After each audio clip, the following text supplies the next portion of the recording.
Well, I'm funny how? I mean, funny like I'm a clown, I amuse you. God. Eat shit. How's that? Eat shit.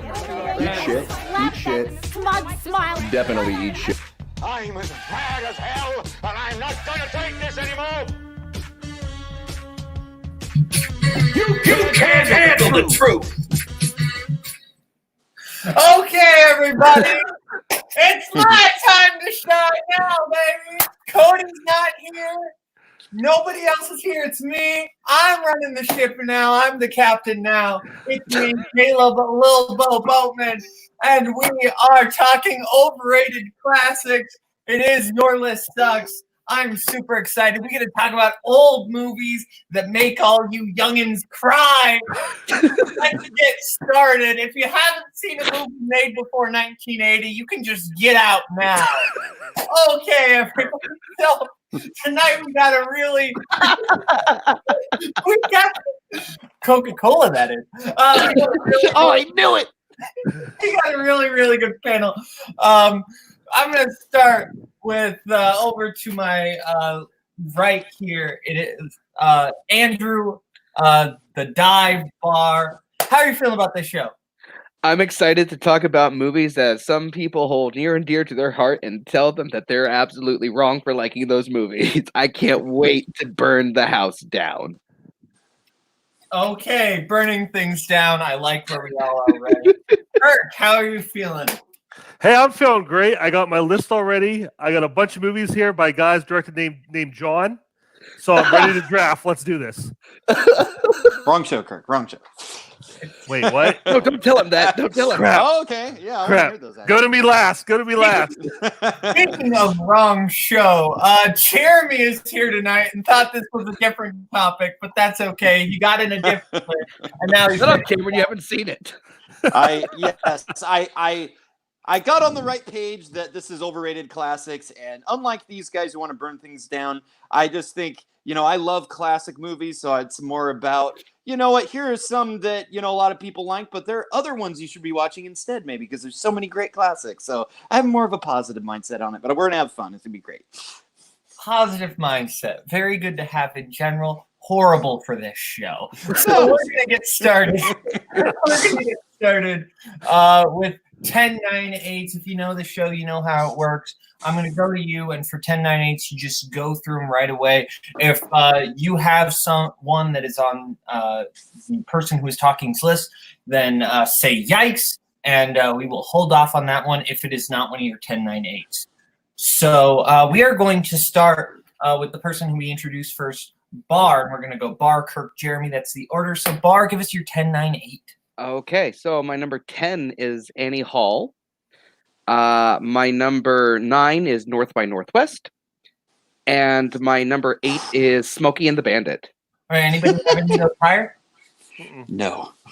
Okay, thank goodness. Barr, tell us a little bit about why you're a horrible person. I knew this was going to happen. Okay, so Annie Hall, I just don't think has really aged that well. I think other comedies have ended up doing this format better. Still has some good moments. North by Northwest, I see so many people tout this as Alfred Hitchcock's best movie.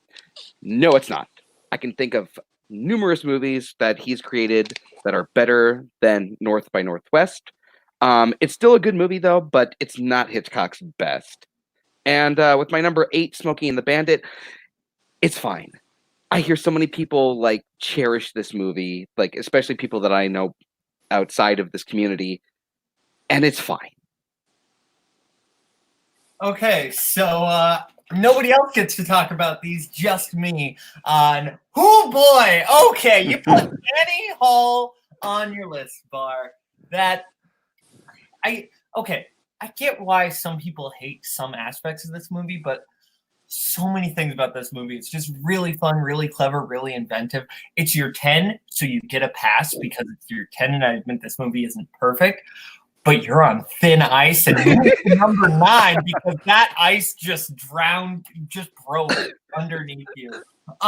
North by Northwest, Sure, it's not Hitchcock's number one, but it's definitely up there in his filmography, and I think it's just a really good, intense thriller. It's not. It doesn't go to like his heights of like Rear Window or Rope, like in terms of technicality, but I think it's just a very like.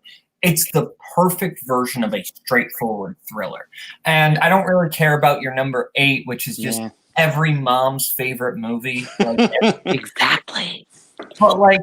This is not overrated movies according to your mom. This is overrated movies according to the general public. If it was overrated movies according to your mom, I think everyone would have some sort of like Bing Crosby movie on here that takes place at Christmas time. But, okay, before I break Barr down again, we're gonna go over to Kirk. Kirk, give us a 10. Hi, Kirk's kitty. Yeah, he's making his usual appearance on the show. Okay, my usual caveat when we do an overrated list, overrated can mean a lot of different things. It could be a really bad movie that people like at all. It could be a good movie that maybe is just held a little too high esteem. And that's pretty much what my 10, 9, 8 is. My number 10 is The Great Escape. My number 9 is my Hitchcock representation for the list, The Birds. And my number 8 is Singin' in the Rain. Right. There it is. I told you, Andrew. I told you if one of you had it, it was Kirk. Does anybody have any of those any higher? Probably not. Hell no. Okay, good. Kirk, please tell us why you hate joy. Okay. Great Escape. This overrated might be the wrong word. Disappointing might be a better way to say it. I saw this movie for the first time over the past year or so. I was really excited to watch it, and it just was. I was kind of let down by it. It's kind of bloated, and I did a little research into it, and I think there was like a lot of studio interference, and Steve McQueen was kind of prima donna, and he had a lot of demands that kind of ruined what that movie could have potentially been. So it's a good movie. Unfortunately, it's as great as everybody else thinks it is. My number 9, The Birds, is just, again, this is a movie that people talk about like the height of Hitchcock, but people still talk about it as a horror classic. And to me, it's boring. Nothing happens. Fake birds crash into a bunch of stuff. The end. That's the whole movie. People talk about Psycho being the Hitchcock, like delving and like slumming it in B movies. I think it applies to The Birds a lot more than it does to Psycho. And then Singin' in the Rain. Again, I don't have anything horrible to say about this movie. It's just another one that I was really let down by when I saw.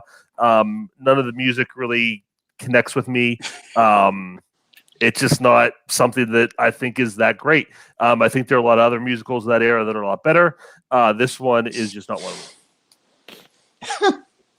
Okay, we're going to start with your 10 and 9. Your number 10, I'll admit, I actually been meaning to watch. I just never got around to Great Escape. Your number 9, I actually agree with. Agree with this pick. It's not bad. But it's mid-tier. It's not. I don't even know if I would call it mid-tier, like lower tier. I get like the Tippi Hedren's good, but overall, I find this movie kind of underwhelming personally. But oh boy, okay. Donald O'Connor did not give one of the greatest performances of all time so that you could sit here in your Superman shirt or whatever with your 1-and-1 team and disrespect him like that, okay? You don't get to do that here. You don't get to do that. Donald O'Connor, you don't get to disrespect that man, okay? And Gene Kelly, it's beautiful. Why do you hate them dancing in the colors? Why, Kirk? Why? Donald who? Oh, you're dead. Donald O'Connor. Kirk just can't make him laugh. You're a bad person. You should feel bad. Okay. Jeremy, try to save this show. All right. I just wanted to set my list up by saying that I tried. I like everyone is doing. I think I tried. I tried to go for movies that are still kind of loved or that have a fan base today.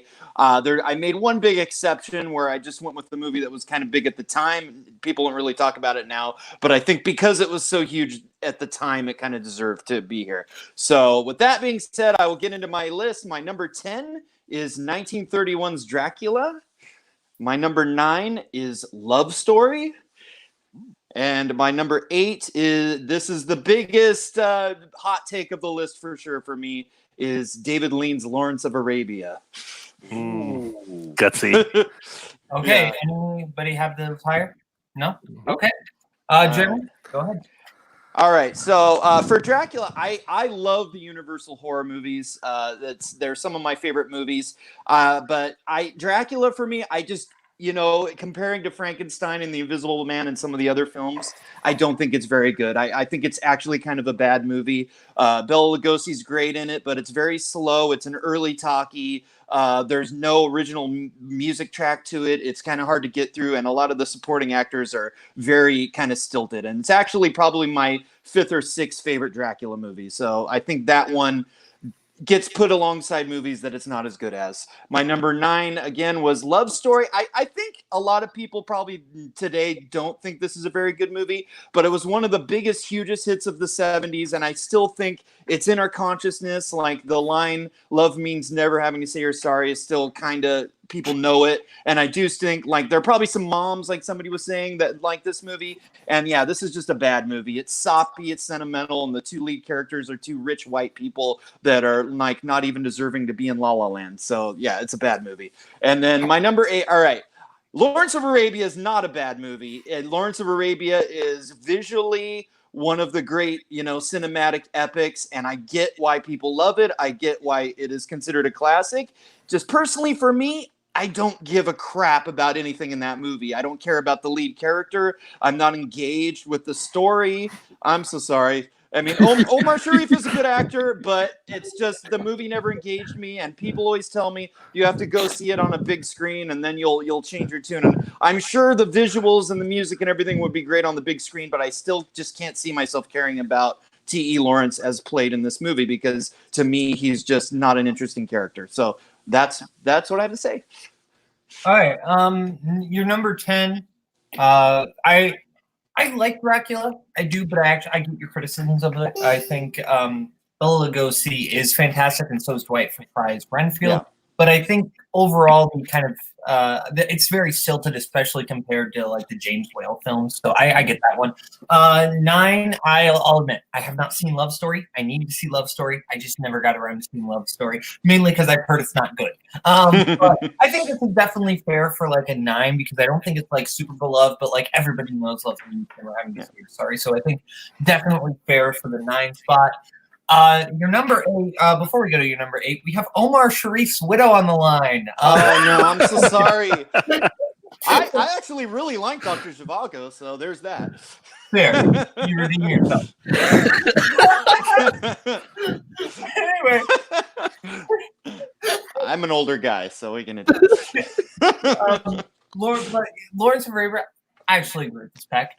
I think this one, it's very great. It's very epic, but it does kind of it drags a little bit. It doesn't quite have that like just grab you feel. Like I think there are much better David Lean films. Bridge on the River Kwai is fantastic, but this one didn't really work for me. So I actually think this is a good spot for that.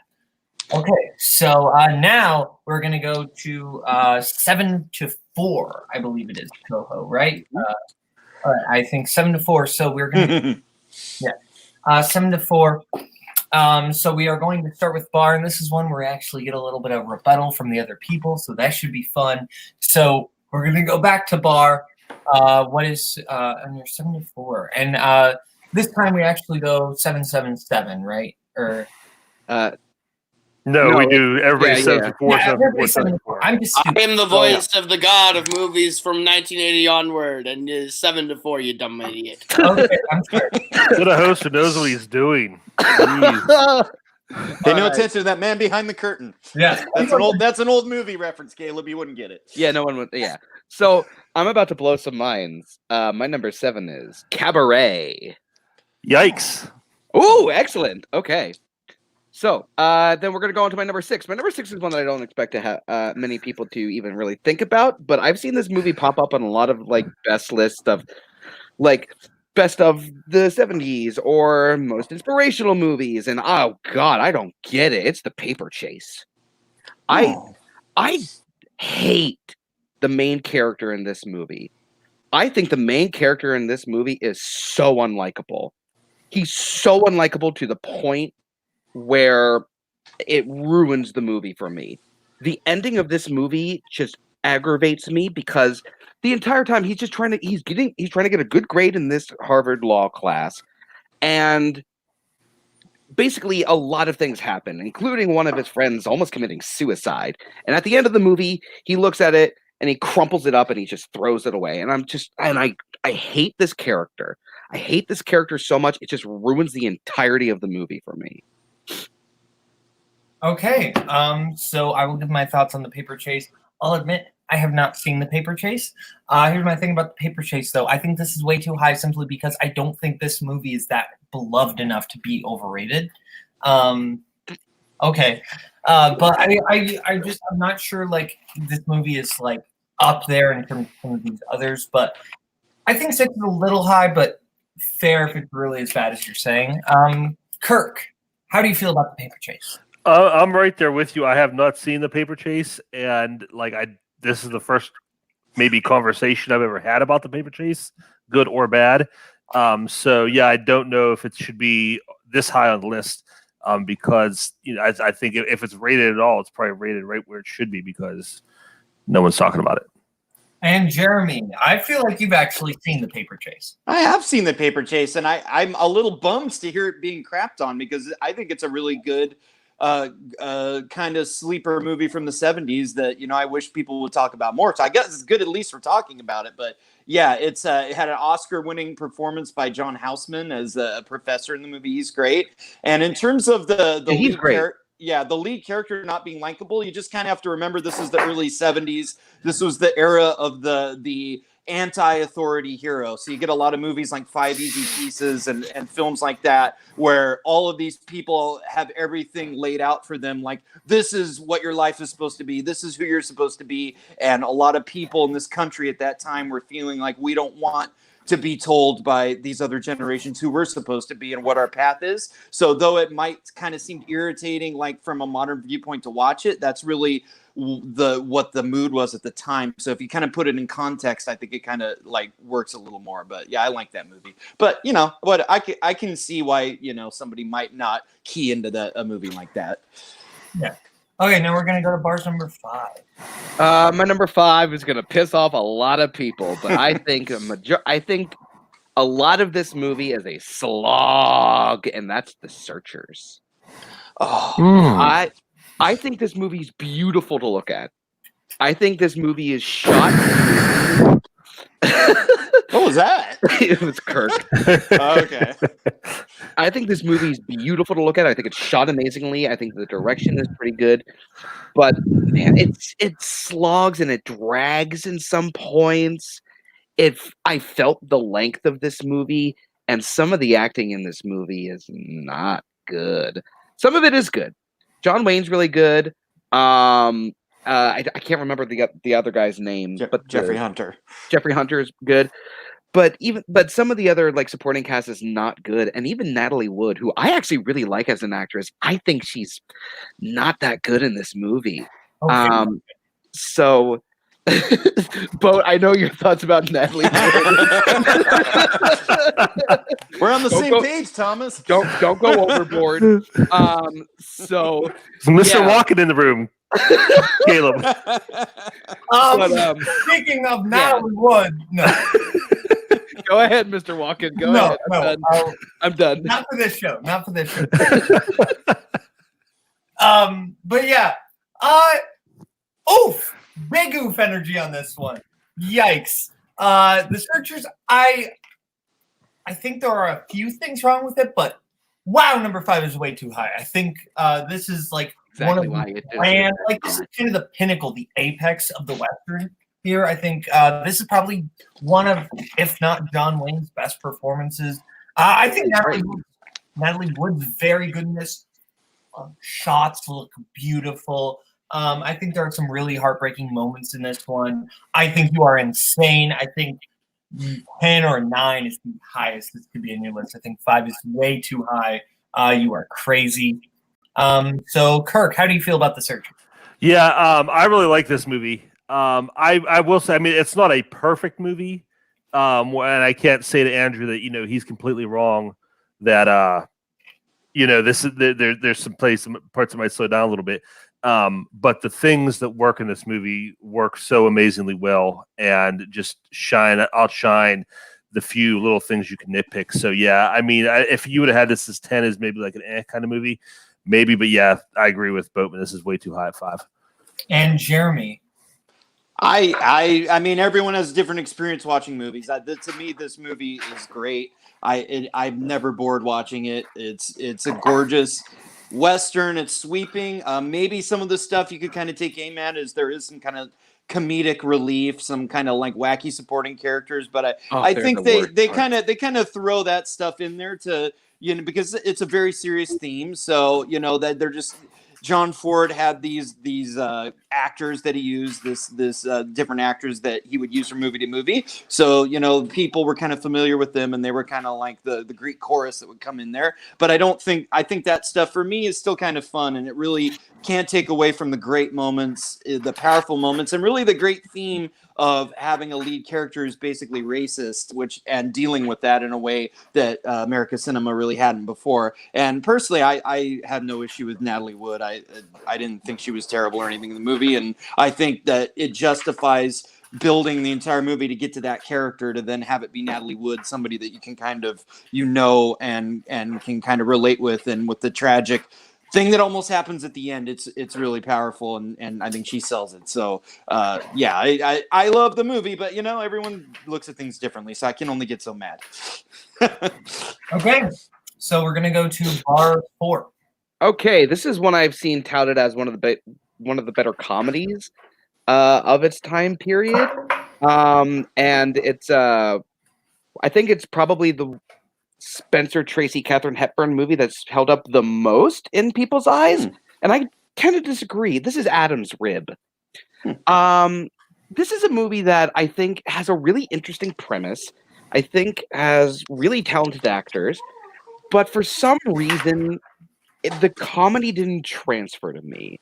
It's a movie that I think could be remade today, and I think that it possibly, with the right people behind it, could do a better job, because it's a really good premise, but I just don't think that it worked out as well as it should have. And I see a lot of people say, like, hold this in high regards as one of the better comedies of the 40s, and I just don't agree with that. Yeah, I actually kind of agree with this somewhat. I don't know if I would call this movie overrated, because I don't know if it's beloved enough, but I don't love this one. For me, it just personally didn't click. I think I actually agree. I think this one could be remade really well. Hepburn and Tracy are fantastic, as they always are together, but for me, this one just didn't really work as a movie overall. This was one of the ones that I watched when I was like first getting into classics, and I was watching like in 1 week like 12 Angry Men, Citizen Kane, Falcon, all this, and some of my favorites. Yeah, and then I got to Catherine. I was like, I want to do a bunch of Hepburn movies, and this was not one of the. This is not one of the movies I really enjoyed. Kirk, how do you feel about Adam's Rib? If you've seen it. I have not seen Adam's Rib. I mean, it's on my list. I'm trying to see everything Katharine Hepburn does, because I love Katharine Hepburn. So I'm trying to work my way through her filmography. I have not got to this one, but again, I mean, I would say this is enough at 4. I think this might be one some hardcore cinephiles talk about. But the movie going rank and file, this isn't something that is really touted a lot. So again, I think this is high just because of the amount of love it gets or doesn't get. Jeremy, I have a feeling you like this movie. Yeah, I like this movie. I think it's good. I think the standout is David Wayne. I think he's the supporting actor in this film. He's really funny, zany sort of guy. But yeah, it's not like great. It's not. I don't think it's like high tier Katharine Hepburn. Like, it's not on on par for like with Bringing Up Baby or Philadelphia Story, something like that. It's kind of like if you just want a good, kind of light movie with these great stars in it, I think Adam's Rib is a fine time, but I don't think that it's really, either too overrated or too underrated. I think it's just kind of a decent classic from the time. The AFI put it high on one of their lists. I can't remember what list it is, but it was high on that list. So I was like, That's interesting. Yeah, I've never really heard it referred to. I know some people say it's maybe the best of their movies together, so I guess that's kind of fair. To be fair, the AFI just has horrible opinions in general. Yeah, they get things weird sometimes. Yeah. So that was Barr's 4. So now we're gonna go to Kirk's 7. Okay, my 7 is kind of hypocritical because I just took shots at Barr for putting movies on his list that maybe average moviegoers aren't in love with. But this is one that I hear that people at least who are fans of classic movies talk about.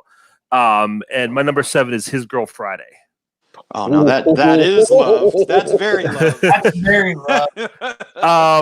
See, this one is, to me, it's not a bad movie. But for as much hype as it gets, again, for the comedies and the romantic comedies in that era, I just feel this one falls flat. And it may just be a victim of being very much of its time. And it's something that style of movie has been, maybe this movie in particular, has been parodied and kind of, redone so much, especially I think Rosalind Russell's character is at this point, very stereotypical character. I think just, I tire of like the one-liners going back and forth. It gets kind of rote after a while. So again, I don't have anything horrible to say about this movie. I think just when you look at Cary Grant's filmography at the time, when you look at the other comedies coming out at the time, I think this one is kind of, lower tier and may get a little more too much love than it possibly deserves. No. Reject. No.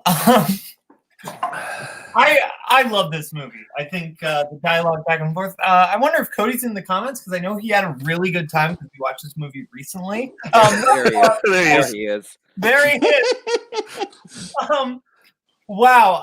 I think Kirk just hates like good comedic dialogue. I think that's really what the problem is here. But no, like it is kind of the quintessential like screwball movie with like along with Bringing Up Baby. Like I think of these two are like the quick talking 40s 30s comedies. So I really love this one.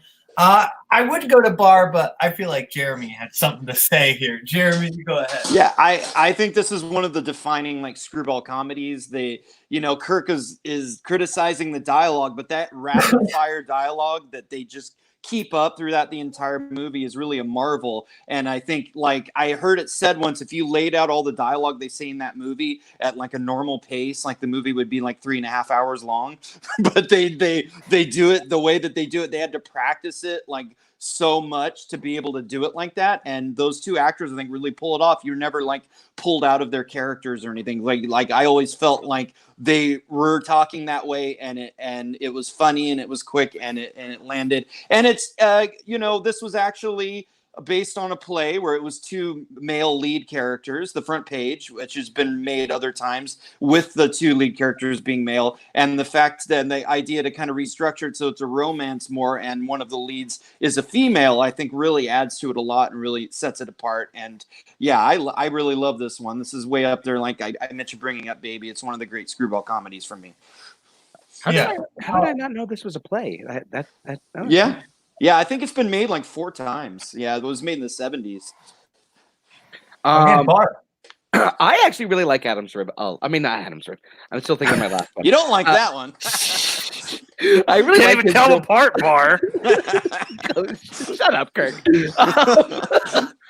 And the comment section is going to go nuts. But I really like His Girl Friday. Do I think it's? I think that there are I think it's in the higher tier of screwball comedies. I wouldn't probably consider it some of the best, but I really think it deserves to be held in the recognition it does. The banter between Rosalind Russell and Cary Grant, their chemistry, first of all, is fantastic. Rosalind Russell is just amazing, and she's an actress that we don't talk about enough, to be honest with you guys. And but this movie also takes some turns that you really don't expect, and it keeps the movie fresh and interesting with every rewatch. I think this movie's great. I love this movie. Okay. Kirk, you're 6. My number 6 has already been mentioned, and that is Cabaret. Ooh, finally. This is a movie that is it's ugly. It's hard to look at. And I know it's supposed to be, but it's still it's a very I was like, I kind of got like depressed watching this movie. It's claustrophobic. The performances aren't that great. The music is not good. And I think what really aggravates me about this movie the most is that Bob Fosse beat out Francis Ford Coppola for Best Director over The Godfather, which is just completely one of the dumbest Oscar snubs ever. This movie was not a good time at all. This is another one I went into, like just trying to fill out like the holes in my musical repertoire, and I saw this one and I'm like, I can't. I just don't get what people see in this movie. It's Liza Minnelli is obnoxious and not fun to watch. I'm not into this one at all. So this was my number 7. I love the stage version of Cabaret. I love the music from Cabaret. I think Wilco-Men is one of the greatest openings to a musical. But then once you get past Wilco-Men and you don't see Joel Grey as much, the interesting like parts of the movie kind of dip, because the chemistry between Liza Minnelli and Michael York is not that great. Michael York actually in this movie is kind of dry and wooden, and he's Michael York. Yeah. But I think Liza Minnelli does a pretty good job. I love the music, but like they took out some of the most interesting parts of the stage musical, and they just focused on these two characters, and it really doesn't work because they're both kind of super unlikable. Joel Grey deserved that Oscar that he won because he is amazing in this movie, but yeah, this movie is not that good. Yeah, I had a good time watching this movie, but All comes back to Love, Simon, Cameron. All roads. Cameron, 6 degrees of Love, Simon. Cameron, here's what I'm going to do. Cameron, I'm going to give you a permission here to stop watching this stream and actually watch a movie made before 1980. Let's go do that. Watch Cabaret. Yeah. I mean, maybe something else, but I think Cabaret has some really good things about it. It's clearly kind of like one of the first like postmodernist musical when the musicals had kind of imploded on themselves in the late 60s, just getting so big and so extravagant and kind of pretentious. I think Cabaret was kind of like the answer to that. And I think we don't get a lot of movies without Cabaret, like a lot of really interesting musicals. So I think there's a lot of good Cabaret did. But I agree, Michael York, I personally don't think he's good in this movie. I think he kind of brings the movie down a lot. I think Liza Minnelli is really, really good. I think she's fantastic. I think Joel Grey is fantastic. But I think a lot of this movie, especially the stuff involving Michael York, does not work at all. Jeremy, how do you feel about Cabaret? I'll be the lone voice crying in the wilderness here. When I first saw Cabaret, I was in my early 20s, and I'll admit, first time I watched this movie, I didn't like it at all. And then for whatever reason, I decided to give it another shot a few years later. And the second time, it really opened up for me, and I really came to appreciate it. And I think it is a movie that rewatching more and kind of digging into a little more of the themes underneath it all, you do grow to appreciate it. I really do love this movie. I think it is a really unique musical from that time. I don't agree that it's ugly because it's shot by Jeffrey Unsworth, who's one of the great cinematographers. He did Superman the movie, and I mean, maybe some of it has kind of a grim feel to it because there's a lot of grim undertones in this movie. This is a great example of characters who are trying to be joyful and singing and dancing and doing this stuff while Nazism is rising in the country that they're in. And I think the way that juxtaposes the song and the dance with that is really brilliant. Like, the song and dance numbers themselves aren't particularly joyful. There's something kind of cold about them, and ultimately, this character that Liza Minnelli plays is trying to, be joyful and be this large in life character as her whole world is just crumbling to ash. And in terms of Michael York, like, I think he's the character he's supposed to be. He's like the young Nazi guy who you think is like the leading man, but really he's not that. He's nothing. Like, his character is really not worthy of anything. So I love this movie. I can see, why you guys didn't enjoy it, but for me, I would still recommend it, that people give it a shot and kind of dig into it and see what they can get out of it. And I'm a big Bob Fosse fan. So there you go. Okay. Now we're gonna go to Kirk's next one. My number 5. This is when people start getting angry. My number 5 is Blazing Saddles.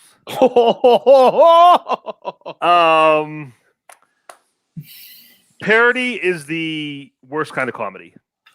Even when it's at its very best, and Mel Brooks is the best at it, it's still not very good. It's by nature derivative and unoriginal, and this may be one of the best examples of it, but still, because of that, it falls short. I remember the first time I watched this movie, and I kept track. It was 20 minutes before I laughed. I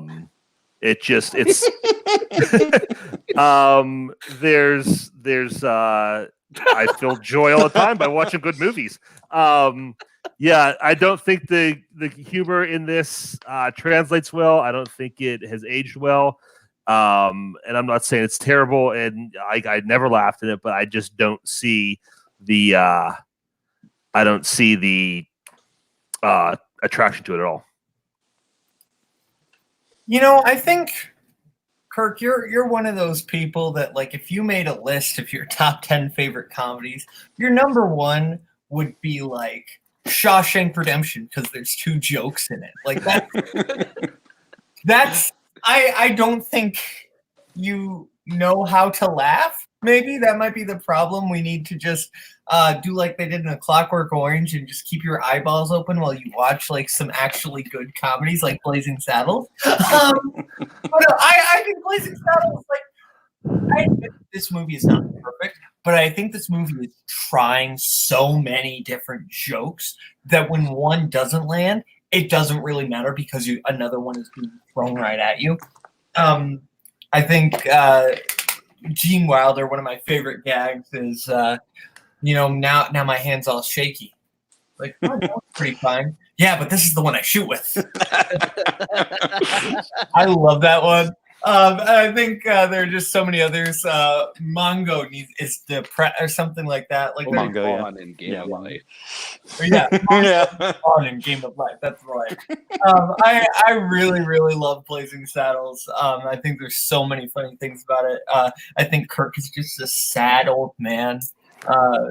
But yeah, Barr, how do you feel about Blazing Saddles? I work for Mel Brooks. That's what I think. Blazing Saddles. I love this movie. I will admit that not all of the comedy lands, but it's because they're trying to fit so many in. However, I think a lot of them really work well. And I think that there are some like little nuanced jokes that really are really smart. Why am I blanking on the main villain's name? Someone help me out here. It's Governor Headley Lamar. Oh, Headley Lamar. Headley Lamar. Yeah, Thank and you. then the governor. Can you guys guess that we all play movie trivia? Yeah. When he walks, I was trying to think of the governor. Come on. When he walks into the movie theater and he slaps him cast down and goes Raisinets. I thought that moment was so funny. I get why a lot of like the bigger jokes that are kind of like laugh at this moment don't land, but I think a lot of this movie is super funny. Okay, Jeremy.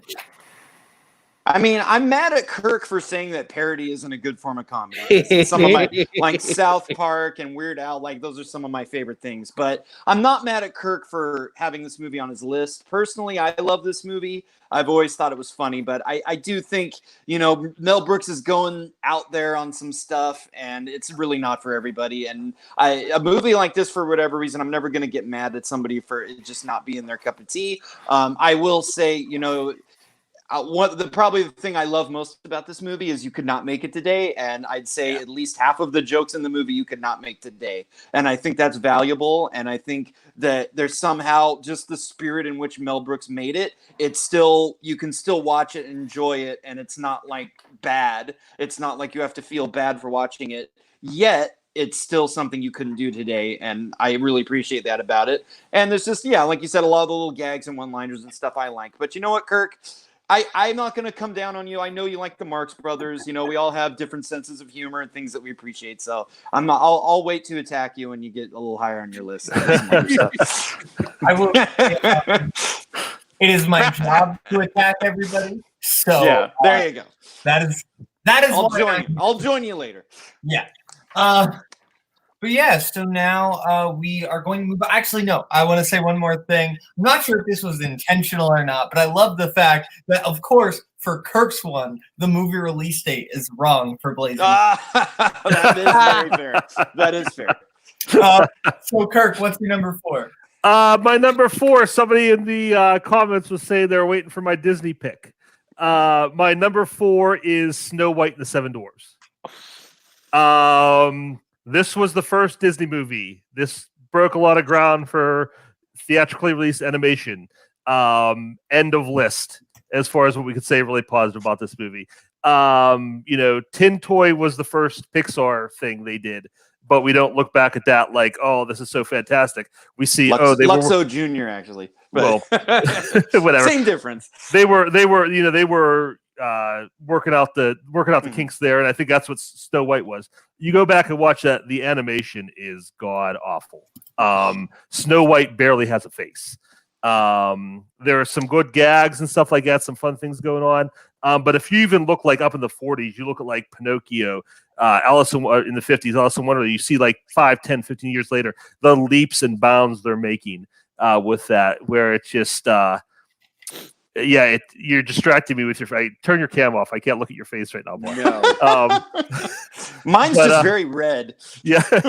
But again, I mean, you walk back and I mean, it's charming and it's nice, but I mean, as far as Disney goes, like even, I'm not even comparing it to like Disney Renaissance. I'm comparing it to movies 5, 10 years later down the road, and just how much it improved from a storytelling standpoint and from a technical standpoint. I don't think it's that great.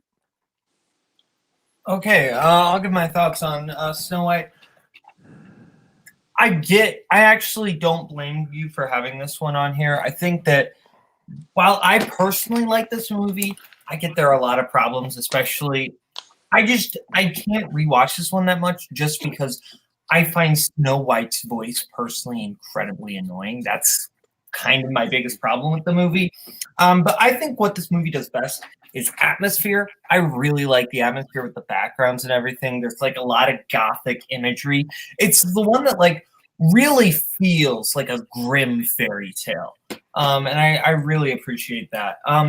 But I get it, because I will admit there are a lot of problems with this movie, but that's mainly because it's such an early Disney movie. So you don't get a plus or a minus for this one, Kirk. Just kind of a general like meh.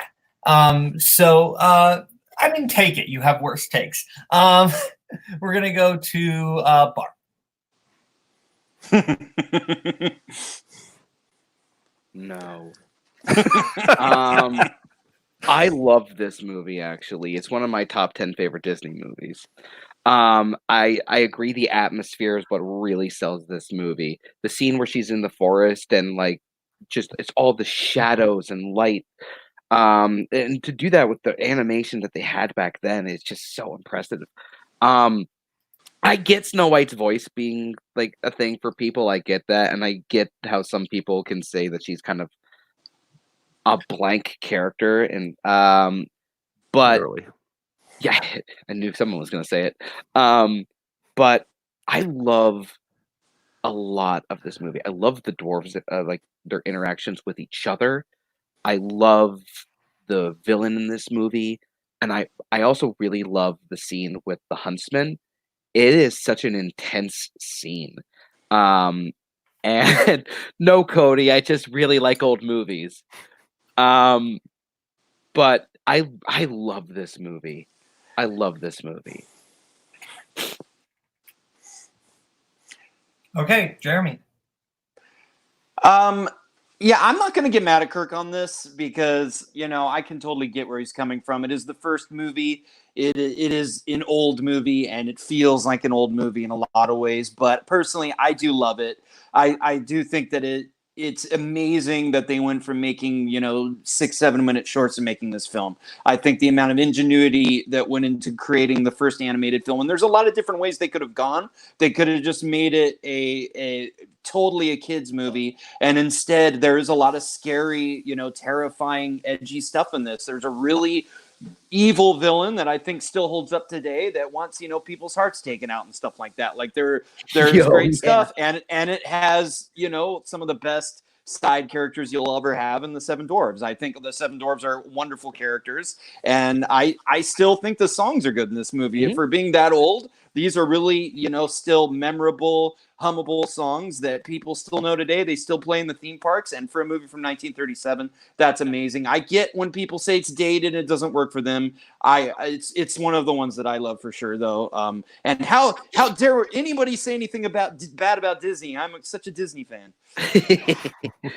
Okay, now we're gonna go to Jeremy for your 7. All right. Okay, my number 7. This is a movie franchise that I love, yet I don't think the first one actually is very good, believe it or not, and that is the Pink Panther from 1960. I think, 63, 64.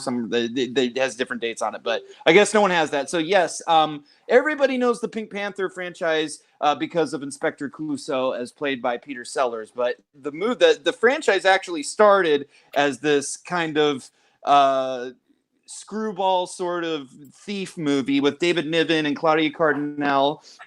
And they're on this caper, and there's a diamond, and all this kind of stuff is going on. And then there's this wacky inspector who's in a few scenes. I don't even think he filmed with the other actors for the most part. Like Peter Sellers was just like a side thing, and the main thrust of the movie was all this other stuff. And I just think that the whole main storyline with David Niven and these other characters is really not that interesting. It's not that funny. It's very dated. It's kind of a slow movie, hard to get through. But whenever Peter Sellers is on screen, it comes to life for like the 20 minutes that he's in the movie. And then the public reacted to him. And the great opening animated sequence. Those are the two things that I think people took out of this movie, and they're able to move forward into A Shot in the Dark, which is actually one of my favorite comedies of all time. That is the second movie in the franchise, and it's pretty much all about Clouseau, and it's hysterical. And then there were other great movies later on in the 70s in the franchise. So first movie in a series I like that really isn't very good is the Pink Panther.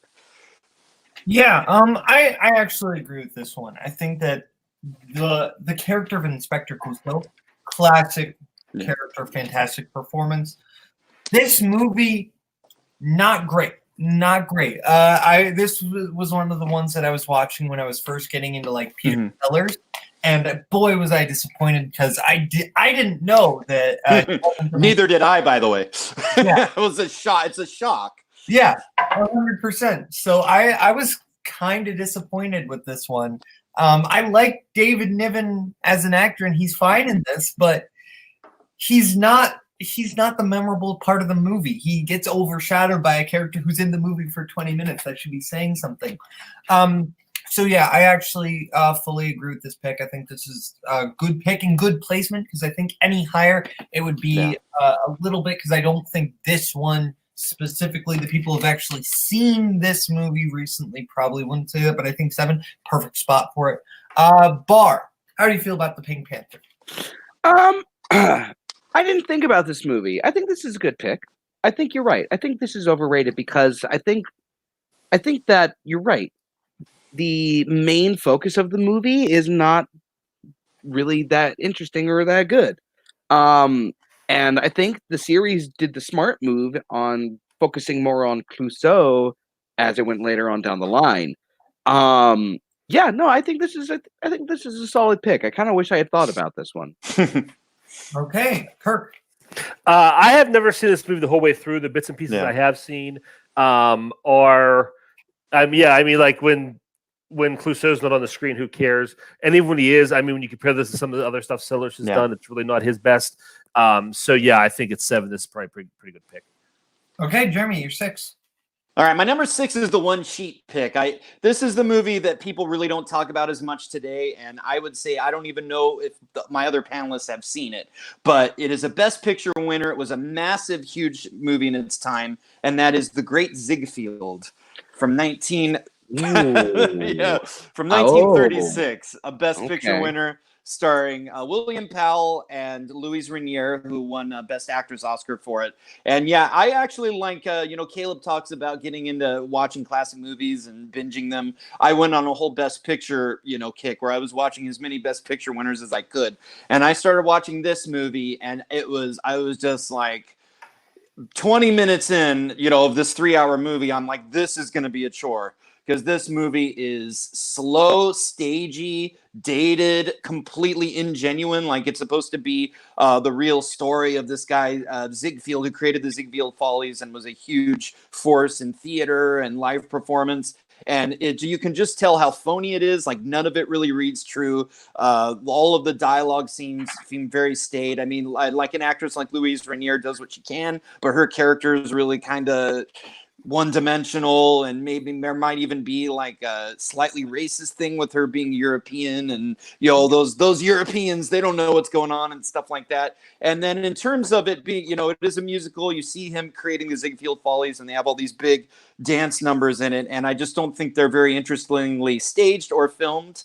I think if you go forward a few years to the musicals, like the great musicals like Singing in the Rain, that have these big, great boldly filmed 20-minute musical numbers where the camera's swirling and it's colorful and all this stuff. You go back and watch this, and it's just kind of a stationary camera with a bunch of people on stage performing numbers for like 20 minutes at a time. And it for me, this movie was kind of death. And it just makes me think, like, looking back at a different time period and being like, man, am I really so out of step with what was popular then? I feel like I am that young guy going, oh, those old people, they sure were old in their tastes.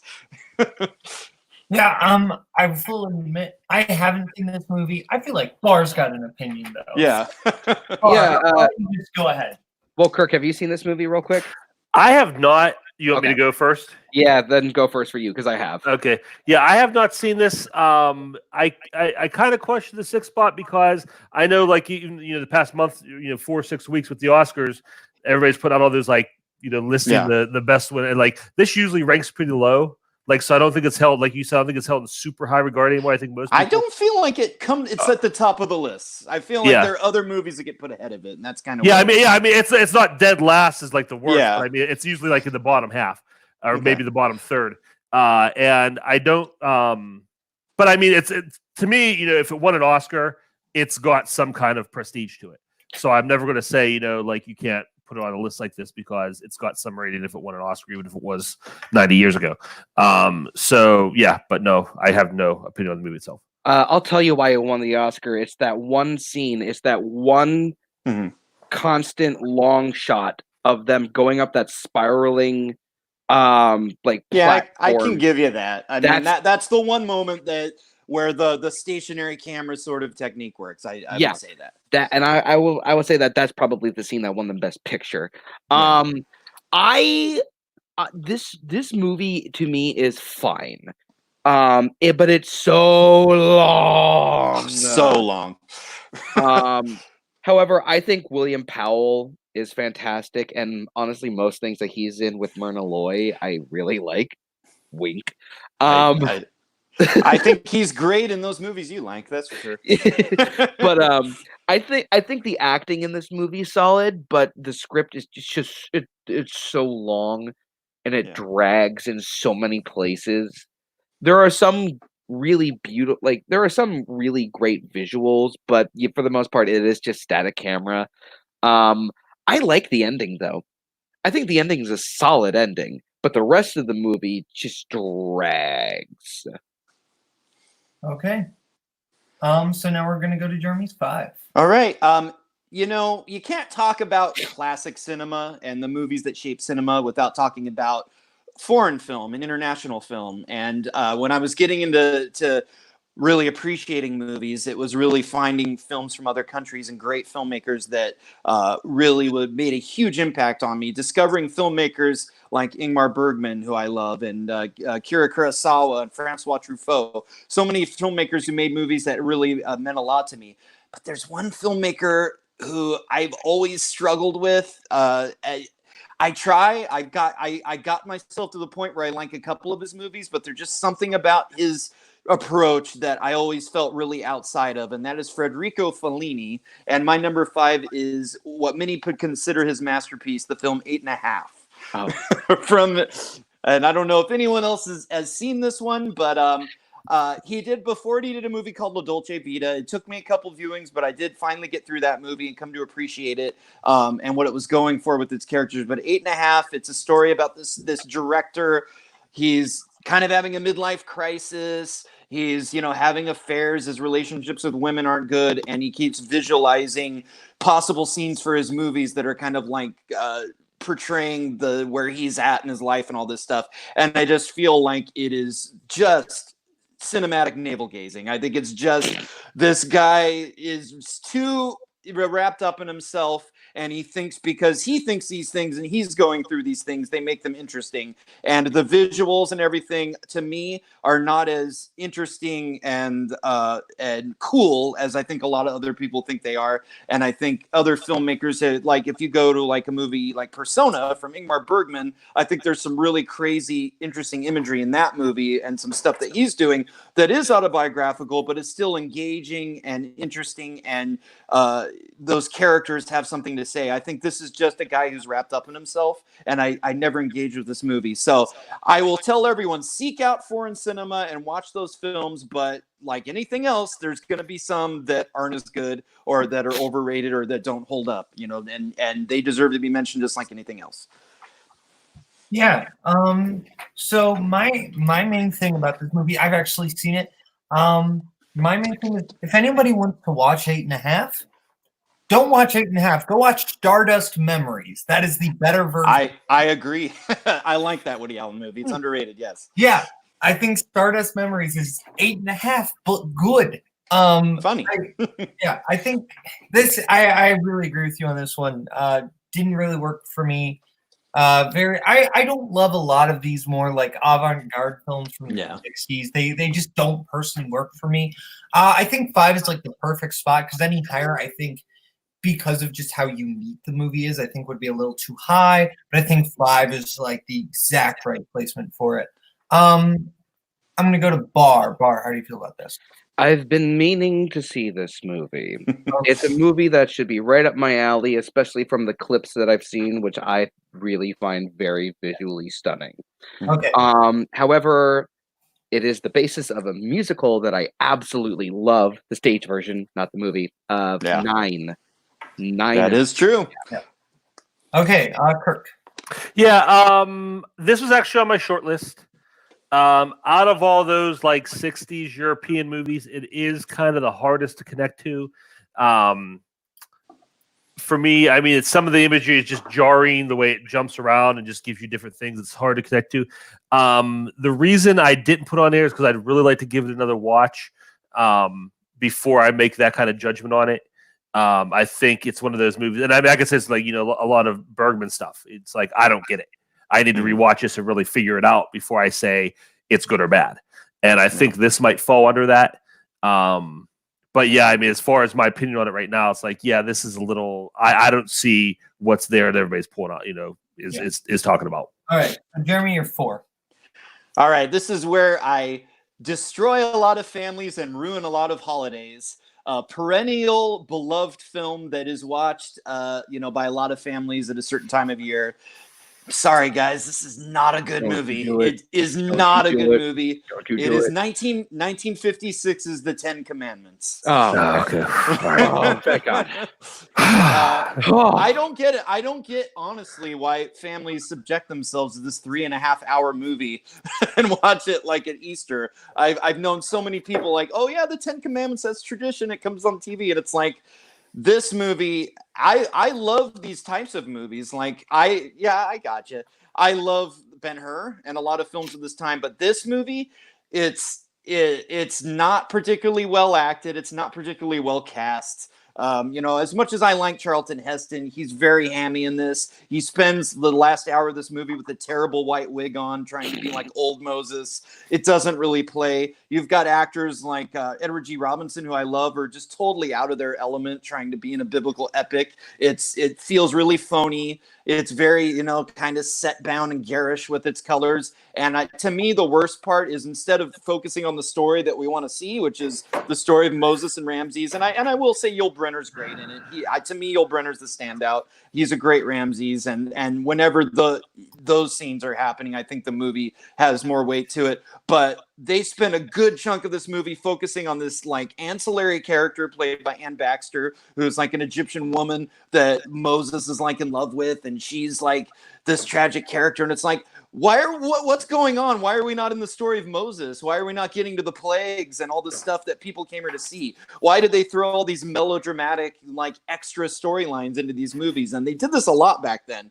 Like, even like if you go to a mini series like Jesus of Nazareth, like half that movie is like Roman intrigue. It's not even the Jesus story. It's like they did that stuff a lot. It's like, just tell the story. And I'm sorry, it's not a very good movie. I get there are parts of it that are fun, and you see those big scenes, you see the parting of the Red Sea. It's fun to watch, but to sit through this 3.5-hour movie, I think there are better epics that you could spend your time with.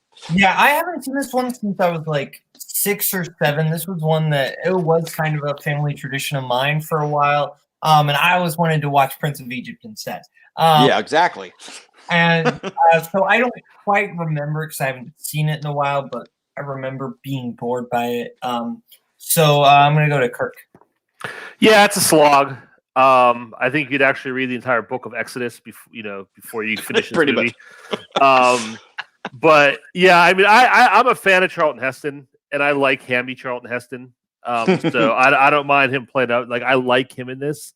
But yeah, there's just so many places where this movie drags. I think 4 maybe a little high, Jeremy, just because I think for at least modern audiences, opinions probably close to us. I think a lot of people, it is a tradition. They might watch it at Easter, but they're never going to watch it or think about it any other time. So yeah, I don't. It was on my short list as probably my top 15. But yeah, it's not a lot of fun to watch. Yep. I don't hate this movie. There are aspects of it that I like. However, I'm totally okay with this being on the list. I also haven't watched it since I was like maybe 14, though. So okay. So now we are going to go to 3s. So Barr, give us your 3, please. The hills are alive with the sound of. It's the sound of music. I knew someone was going to have that. Yikes! I knew that was coming up. All right, let's go to Kirk's. My number 3 is another musical, if you can call it that. It's the Rocky Horror Picture Show. This is a movie. I don't think it's made for us, and by us I mean like a viewing audience. This feels like a movie that's made very much like the people making it are having a lot of fun and enjoying themselves, but like there's nothing there for us. And I think that is reflected in like the whole like midnight showing atmosphere. And I admit I sat and watched this by myself in my living room, didn't have anything else going around. But if you to fully enjoy a movie, you have to be in a theater with people yelling and screaming and throwing stuff and distracting you from the actual movie. That doesn't say a whole lot good about your movie. I don't think this one's very good. Yeah, I actually watched this one for this show. Was not a fan. I'm sorry. Yeah, actually, yeah. I'm a little sorry too. I think there are some really good things about it. Tim Curry is like he's giving a really, really good performance. But this movie, it's like that kid in your art class who is trying to be weird and unique and cool, but like he's just doing so many different weird things. I'm sorry, Kyle. I don't mean to mention you, but like, stop. But no. So, Bar, how do you feel about this one? Boy, did this almost make my list. I thought about it yesterday, and I thought about contacting you and going, I'm making a change to my list. However, I think that a lot of people would tend to agree that, like a majority of people, I would say, would tend to agree that it's not that good. And I know a lot of people make the argument that if I don't see it in the right setting, then I don't get it. But if I have to see it in a particular setting, in a particular mindset, I don't think it works. And also, I'm having more fun with the surrounding than the movie itself. So, yeah, no, this almost made my list. I'll point out this: people do the same thing they do Rocky Horror with The Room. So, I mean, all right, Jeremy, I feel like you're going to go in a bit of a different direction on this one. Yeah, I'm the voice crying in the wilderness yet again. I love the Rocky Horror Picture Show. I think that I really like the songs in it. I think it's got a great energy. It's something different, taking old B movies and using them to do this kind of low budget musical. Tim Curry's great. I love the meatloaf scene. I get why it's not. I get why it's a little shabby, and it's it's very niche. It's not for everybody. And the one problem with it really is that it really kind of drags in the last 30 minutes or so. I think they could have tightened it up, maybe gotten it down to 80 or 90 minutes. But I enjoy the movie. And I pull out the soundtrack quite often, but I get it. I mean, I'm not going to take your guys' experience with it away from you. I totally get where you're coming from on this one. Yeah, no, I mean, I think the soundtrack, like the elements that you're bringing up, are good elements. I think though, that's all. Yeah. So now we're gonna go. We're gonna go to Jeremy's 3 now. Jeremy, what's your 3? Yeah, I was saying, I love Disney. How could anyone ever say anything bad about Disney?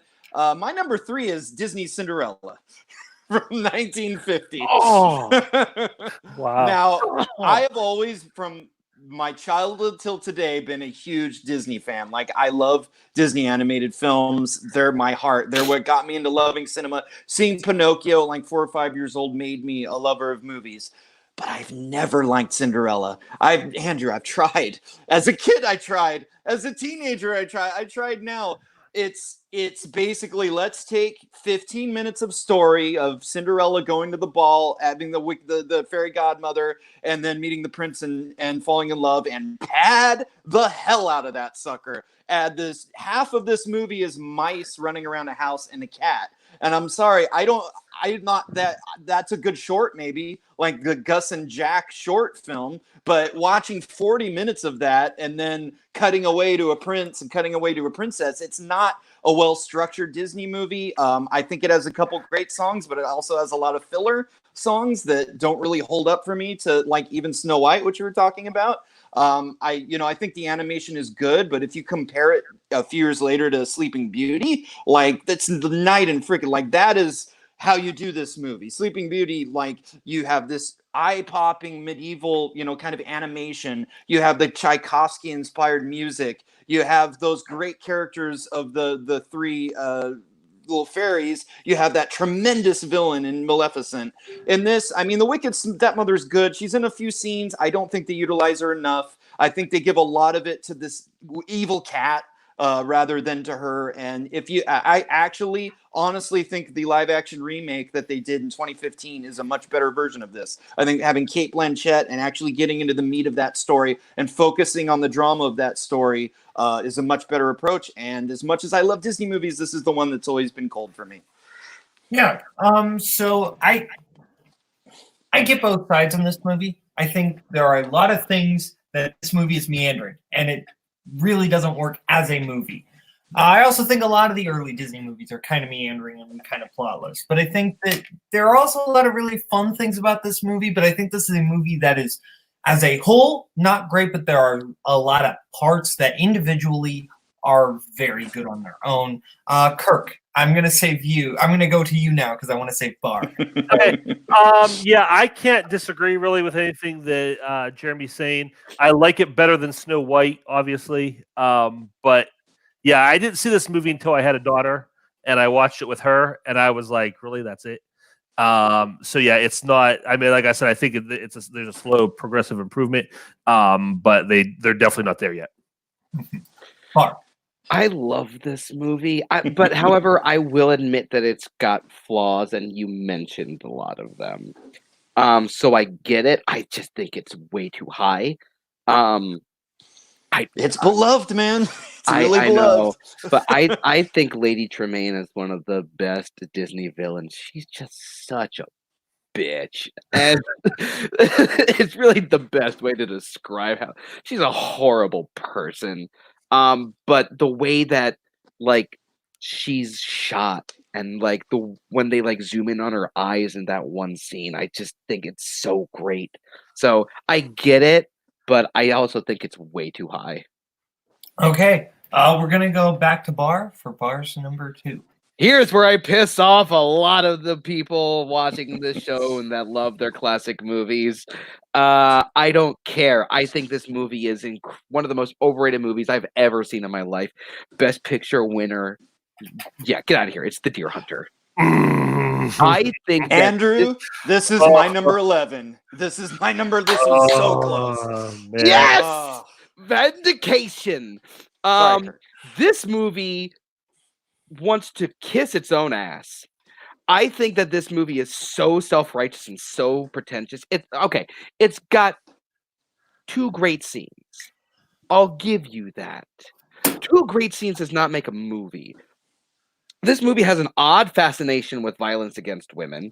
The wedding scene goes on forever, and the metaphors that they try to cram down your throat just gets so almost insulting by the end. In fact, for the end, it kind of is insulting with how hard they're trying to cram that metaphor down your throat. I get it, but jeez-aloo, does this movie think that it's the most amazing thing since Citizen Kane? Mr. Andrew, do you want to know what I did to Natalie Wood? I'll do it to you. You know. No. Wow, Barr. Yikes. This is why you guys lost to Light It Up. This is why you guys oof. Nice try. No. Like I think this I get that there are some things. Yes, you're on trial here. There are some things I'm gonna get off scot-free about this movie. But any movie that gives us a scene of Christopher Walken singing "I Can't Take My Eyes Off of You" by Frankie Valli deserves a free pass. And that's what this movie has. That's what this movie has. I'm going to go to Kirk because I think he's on my side. Yeah, it has 2 great scenes. It has 2 of the greatest scenes in the history of cinema. That Russian roulette scene at the beginning is one of the greatest things you are ever going to get to look at. Have the honor and pleasure of looking at in the movie. The wedding scene goes on forever, yeah, because it's fantastic, and we don't want it to end. And it goes on for 15, 20 minutes. It's fantastic. There's so many good things. Is it a perfect movie? No. Does it drag at parts? Yes. Yeah. But I mean, number 2 all-time overrated. That's crazy. Okay, Jeremy. Yeah, my thing with this movie is, you know what, it didn't quite make my list because the acting is just too great. You can't have Christopher Walken and Robert De Niro and John Cazale and all these great actors, and it's tough. My issue with this movie is I just think it's so depressing. Like, it goes so far to just be depressing and say, yeah, war destroyed these guys' lives and, you know, everything's ruined now, and let's just keep rubbing your face in it for 90 minutes of just how bleak and horrible and terrible everything is. And I just think it goes so far that yeah, you know, some of the filmmaking is really great. Those moments are great, but I just think it loses the thread at some point. It doesn't have the impact that I think think other great dramatic films about war and those topics do. And I actually honestly prefer the other anti-war movie that came out that year that won a lot of awards as well, Coming Home. I think that Coming Home has a lot of the humor and the liveliness along with the tragedy that kind of it feels more real. It feels more like this is the human experience, whereas Deer Hunter is a filmmaker trying to bash you over the head with just how horrible this country screwed everything up. Okay. So now we're gonna go to Kirk for Kirk's number 2. Yeah, my number 2 was already mentioned. That is The Sound of Music. This is just like I imagine when I hear Sound of Music, I just imagine like a plain like white rapper. Jeremy's the only one's gonna get this reference, but a plain white rapper just with black Broadway musical written on crust. It is so incredibly generic. Like I watched this for the first time and I think I was like 10, 11, 12 years old and I hated it. And I went back to later like, oh, I was a kid. Maybe I just didn't know. No, it's still terrible. It's just boring. I don't like I said, it's just generic is the best. I don't want to go to it. I know we're running late, but generic is just the perfect word for this. There's just nothing special about the music. There's nothing unique about it. There's nothing to cling to. I just don't like it. Yeah. Bart, that's your number 3.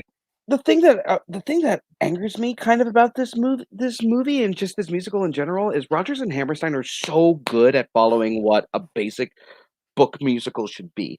Basically, the characters sing songs when the emotion is so high that words don't have the power to bring out the actual emotion, and you have to break out into song.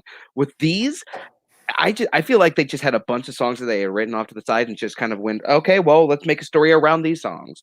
And these are the guys that made like these deep songs like The Soliloquy from Carousel and Poor Judd is Dead from Oklahoma.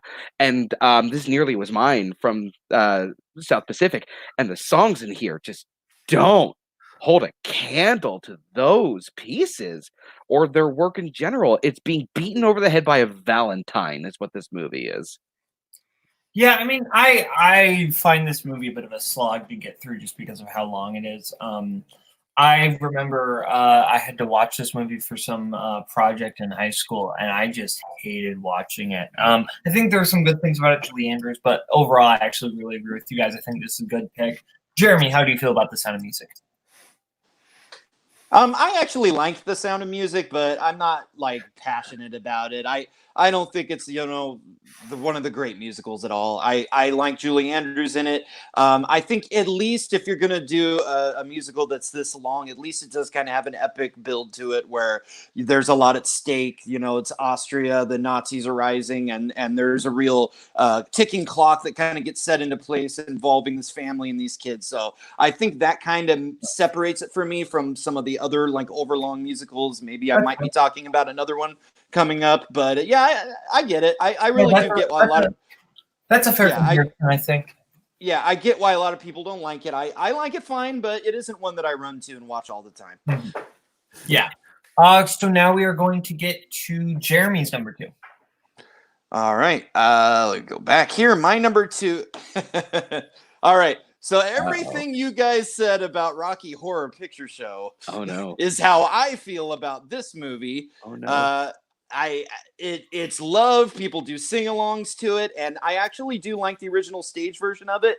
But this movie to me freaking sucks, and I'm sorry, it sucks. It is 1978's Grease. All right. It was a cool stage musical. It was something that kids could perform at their schools. It was lo-fi. It's a bunch of greasers. You get some teenagers. You throw them on stage. There's some rocky music. It's fine. You go see it at the local college. It's fine. But they made this big musical out of it with actors in their 30s playing teenagers, John Travolta and all these people, and it's just something about it that from the very beginning turns me off. I find it, there's something, it's just kind of unlikable tone to it. There's just, I don't know what they're doing. There's like a smirking kind of quality to this movie, to these characters, to the way they're portrayed. And yeah, I think that some of the songs are good. If Summer Nights comes on the radio, I'll listen to it. It's fine. Whatever. I mean, I don't know. I don't think it was ever overplayed for me like it probably was for people at the time, but it's fine, whatever. But having to sit through this movie, I don't engage with it. I just don't think it's very good. I mean, I probably honestly have more fun with Grease 2 just because it's like a bad movie that you can have fun with. Whereas this takes itself more seriously. It's so beloved, and I just find it to be a really irritating, unlikable.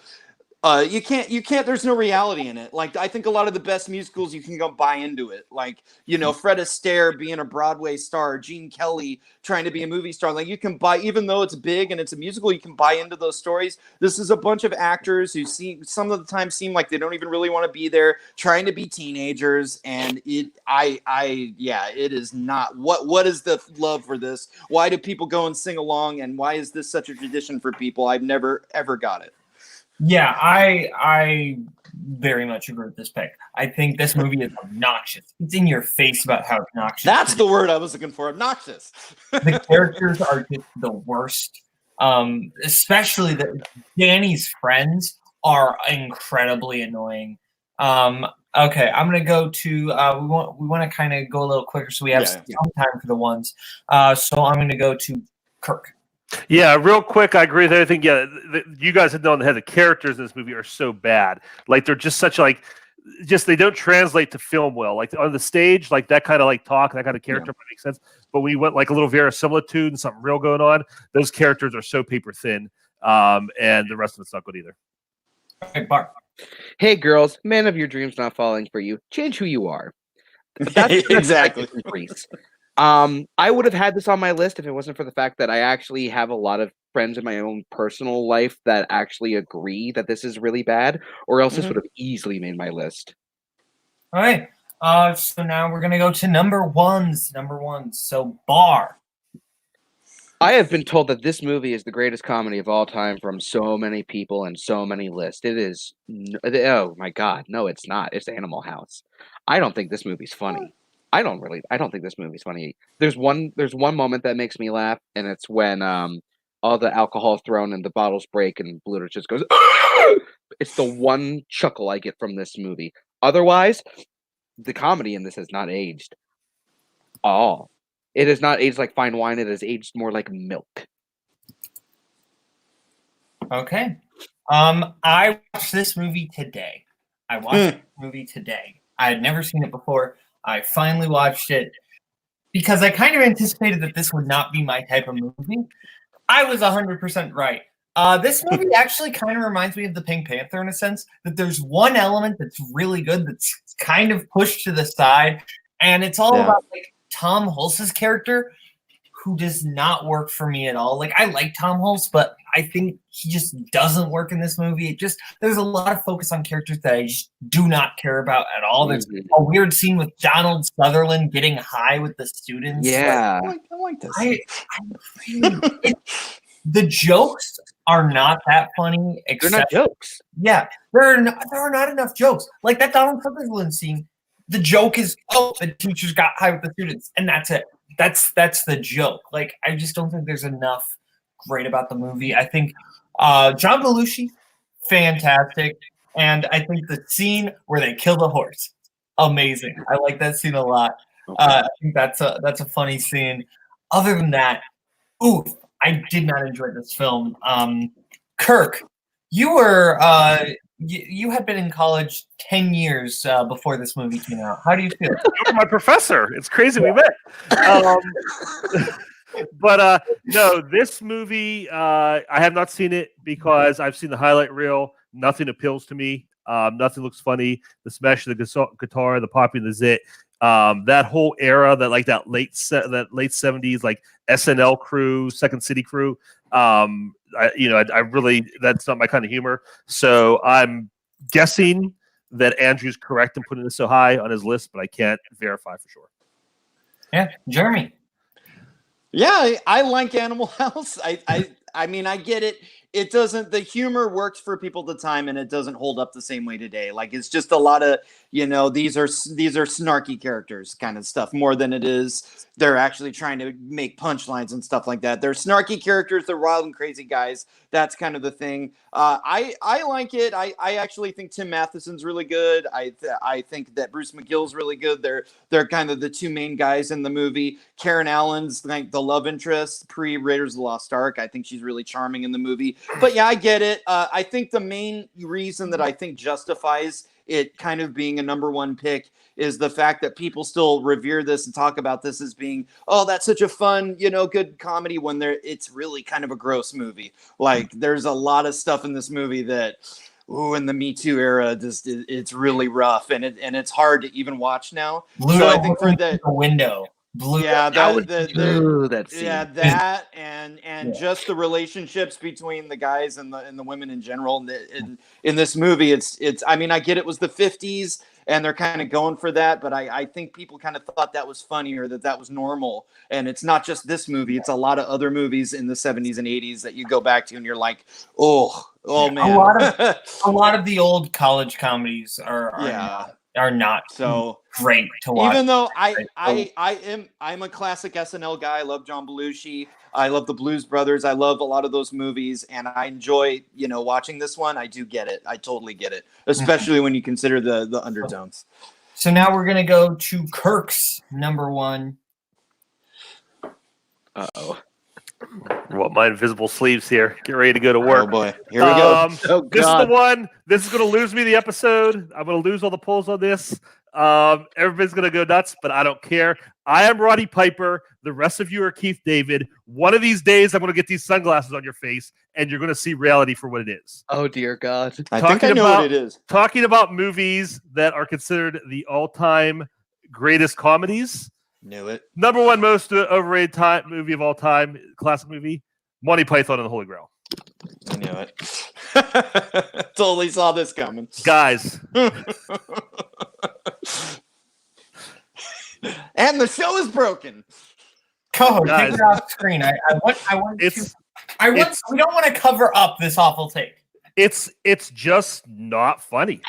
I mean, you talk about it's not funny. I mean, there's a 10-minute stretch in this movie where the entire joke is the word shrubbery. The word shrubbery is funny. So that's 10 minutes of humor there. I'm Roger the Shrubber. The rain shrubberies. What this movie reminds me of, it's like when my kids were little, like 3, 4, 5 years old, and they were watching shows for kids that age, I'd sit there and watch them with them, and I'd chuckle every once in a while, because there might be something slightly clever. But I mean, the humor is based on like silly voices and noises, and there was nothing.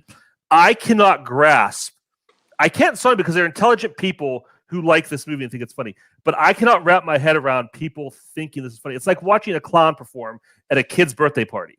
It's like, oh, you made a funny animal pun when you made the balloon there. That's hilarious. Like to watch people laugh about this, the movie is not funny. I mean, there are a few moments that are like I said, I chuckle, but to hear people rant about this movie it's not funny. Like there's no real humor in this. Like I said, you sent me down. Like if I was the first person I ever saw this, and you told me it was made to make adults over the age of 6 laugh, I would tell you you're a moron and you're never going to work again because you did a horrible, horrible job. This is, Andrew was giving Kirk a run for his money up to this point. It is what it is, guys. I'm sorry. There's... Be quiet. No. They're done. Look, I'm sorry that you learned comedy when you were the understudy for Ray Romano on Everybody Loves Raymond. Nobody cared.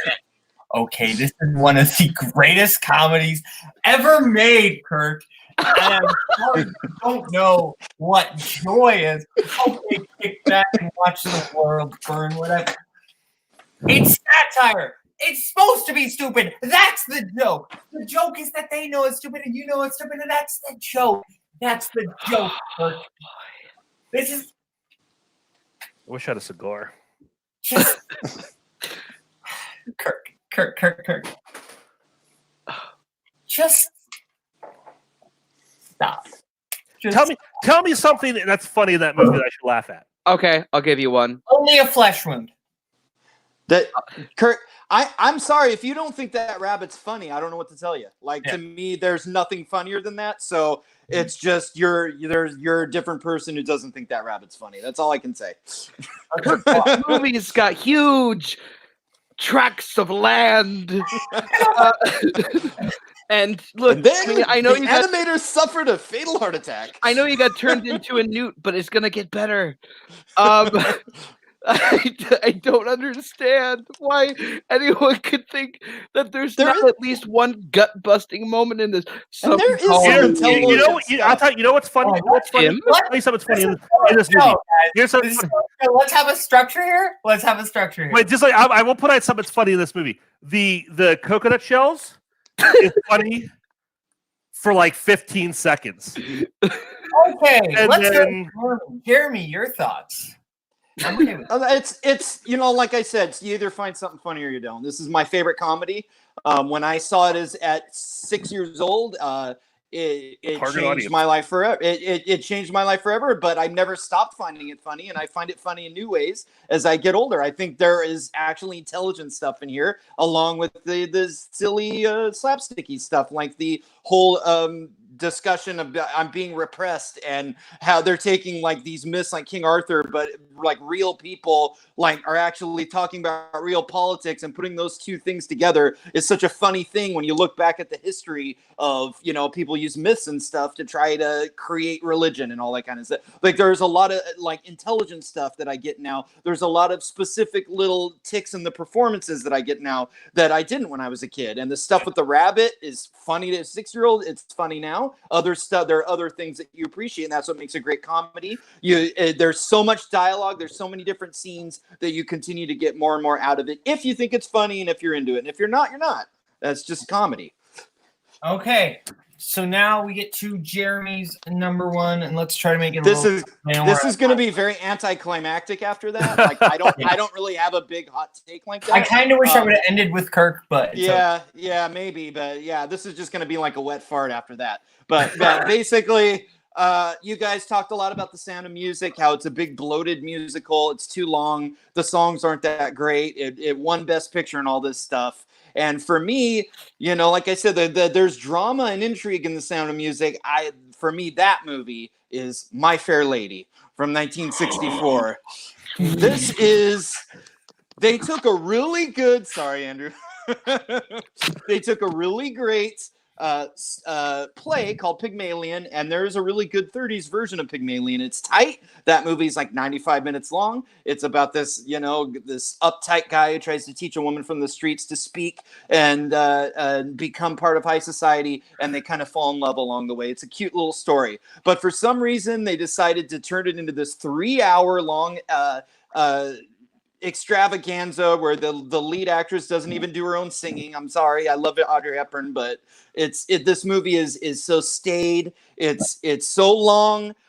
There's one really good song in my opinion. I could have danced all night, like everybody knows that song, but there's a lot of filler. Like the songs don't resonate for me really, and I just don't really like the characters that much. Like the longer that you go with them, like in a tight 90 minutes, they're cute, but if you draw it out, it's like he's kind of a jerk, and I don't really buy their relationship. I don't really want her to be with him, and the ultimate ending of how they express their relationship to me is like the ultimate wah ending that I just don't give a crap about. And yeah, this movie, I don't get it. I don't get when you have Singing in the Rain and you have all these other great musicals. I don't know why this one is still held up. I don't know why it won all the awards and is considered and is beloved by people like Andrew who understand what great musicals are. Like, great musicals. What am I missing? What am I missing with this bloated piece of crap? Yeah, I'm just gonna go real quick because we are kind of on a time crunch. Yeah. So I kind of get both sides of this movie. I'm not like super passionate about this movie either way. I think it's just fine. To me, it's fine. Kirk, do you have passionate feelings about this movie or not really? No, real quick. I enjoy it more as I watch it. But I could see I'm kind of in the middle of both these guys. I could see both their arguments why they don't like it or why they do. Okay, Barr, you have exactly 40 seconds for your mouth now. Go. Let me have it. I get the problem with the ending. I kind of have a problem with it too. This is actually one of my favorite movies of all time. I think what they do with Rex Harrison's character is so super smart because he is a linguist and he is talk singing through most of the movie until he finally gets the real emotions and he actually starts singing melodically. I think it's a brilliant build up to that character. I think the songs are fantastic with a little bit of luck. I can't think of it too much right now, but because I'm on a time crunch. But I love this movie. I think it's brilliant. I love the I love the shots, the visuals. Marnie Nixon's singing voice is amazing. We'll talk more about why I think this is one of the greatest musicals ever made some other time when we have more time. Well, it's my number one, so I had to piss somebody off. Now I know I picked well. Okay. So now we are ready to wrap up here. Koho, I know you're there. Make sure I'm not messing up the order. I believe now we go through the main list, the big collaborated list, unless I'm forgetting a step.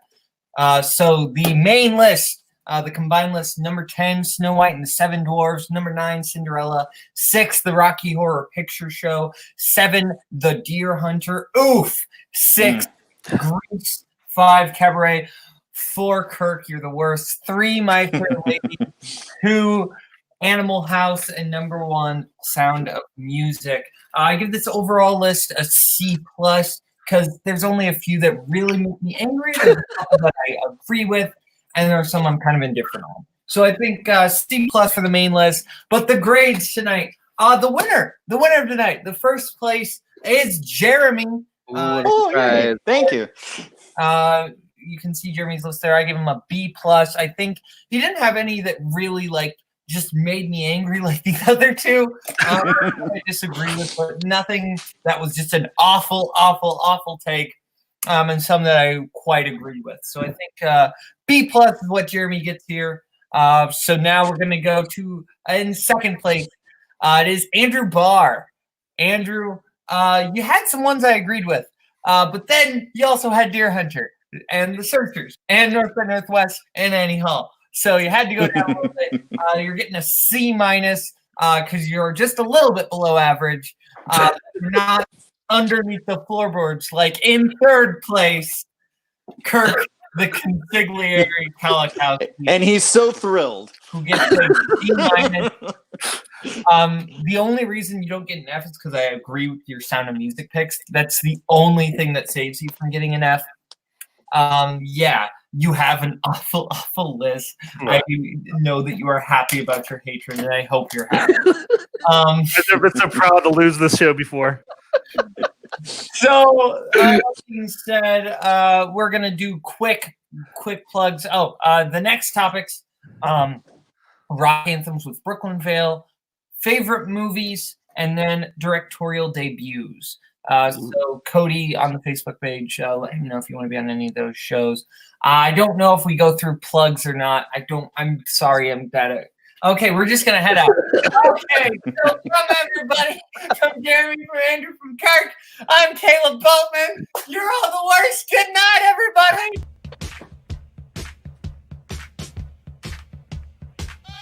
Well, I'm funny how? I mean, funny like I'm a clown. I amuse you. God. Eat shit. How's that? Eat shit. Eat shit. Eat shit. Smug smile. Definitely eat shit. I'm as mad as hell, and I'm not gonna take this anymore! You can't handle the truth!